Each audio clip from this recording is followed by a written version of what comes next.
ถ้ามึงเป็นสิงกูจะเป็นเสือถ้ามึงเป็นงูกูจะเป็นพังพรและถ้าเกิดมึงเป็นหงส์แน่นอนว่ากูต้องเป็นมังกรถ้าอยากจะสู้กับกูคือมึงต้องสมน้ำสมเนื้อและกูให้เกียรติพวกมึงมากพอกูไม่ถุยน้ำลายทมเหยื่อไม่มีหรอกคำว่าสงว่าสารและกูไม่มัวมาตอบคำถามและที่ที่อันตรายที่สุดคือที่ที่มีเลข2เลข3ยังนั่งอยู่บนบัลลังก์และขำว่าพวกมึงช่างตลกสาเหตุที่กูต้องขำเพราะพวกมึงแม่งเหมือนกันทั้งหมด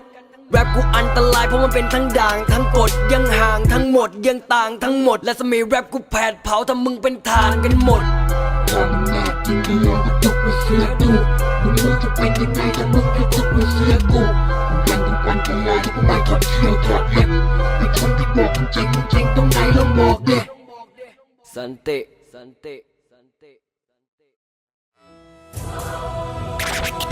Come to the battle